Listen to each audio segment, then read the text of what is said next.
ಗಣಿನಾಡು ಬಳ್ಳಾರಿಯಲ್ಲಿ ಜನವರಿ 1ರಂದು ನಡೆದಿರ್ತಕ್ಕಂಥ ಬ್ಯಾನರ್ ಗಲಾಟೆಗೆ ಸಂಬಂಧಪಟ್ಟಂಗೆ ಮತ್ತೆ ನಿನ್ನೆ ದಿನ ಬಳ್ಳಾರಿಯ ಹೊರವಲಯದ ಆಕಾಶವಾಣಿಯಲ್ಲಿ ಹತ್ತಿರ ಇರ್ತಕ್ಕಂಥ ಜನಾರ್ದನ್ ರೆಡ್ಡಿ ಅವರ ಮಾಡೆಲ್ ಹೌಸ್ಗೆ ಬೆಂಕಿ ಬಿದ್ದಿರ್ತಕ್ಕಂಥ ವಿಚಾರ.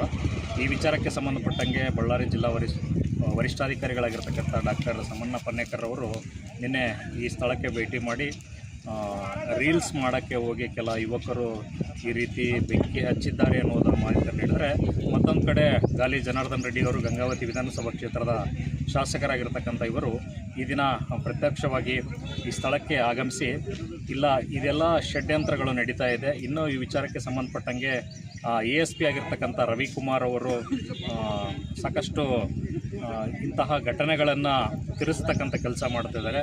ಒಂದು ಕಡೆ SP ಅವರಿಗೂ ಕೂಡ ಮಾಹಿತಿಯನ್ನು ತಿರುಚಿರ್ಬೋದು ಅನ್ನೋದ್ರ ಬಗ್ಗೆ ಹೇಳ್ತಾ ಇದ್ದಾರೆ. ಇನ್ನು ಅನೇಕ ದುರ್ಘಟನೆಗಳು ಅಥವಾ ಕ್ರೈಮ್ಗೆ ಸಂಬಂಧಪಟ್ಟಂಗೆ ASP ರವಿಕುಮಾರ್ ಅವರು ಸಾಕಷ್ಟು ಅಧಿಕಾರಿಗಳಿಗೆ ಮಾಹಿತಿಗಳನ್ನು ನೀಡಿ ಅದನ್ನು ತಡೆಯತಕ್ಕಂಥ ಕೆಲಸ ಮಾಡಿರ್ತಕ್ಕಂಥದ್ದು. ಇನ್ನೊಂದು ಕಡೆ ನಾರಾ ಭರತ್ ರೆಡ್ಡಿ ಅವರು ಮತ್ತು ಜೊತೆಯಲ್ಲಿ ಸೂರ್ಯನಾರಾಯಣ ರೆಡ್ಡಿ ಅವರ ಫಾಲೋವರ್ಸ್ ಆಗಿ ASP ರವಿಕುಮಾರ್ ಅವರು ಕೆಲಸ ಮಾಡ್ತಾ ಇದ್ದಾರೆ ಅನ್ನೋದ್ರ ಬಗ್ಗೆ ಮೇಲ್ನೋಟಕ್ಕೆ ಕಾಣ್ತಾ ಇದೆ. ಮತ್ತು ಜೊತೆಗೆ ಗಂಗಾವತಿ ವಿಧಾನಸಭಾ ಕ್ಷೇತ್ರದ ಶಾಸಕರಾಗಿರ್ತಕ್ಕಂಥ ಗಾಲಿ ಜನಾರ್ದನ್ ರೆಡ್ಡಿ ಅವರು ಕೂಡ ಆರೋಪಿಸಿರ್ತಕ್ಕಂಥದ್ದು.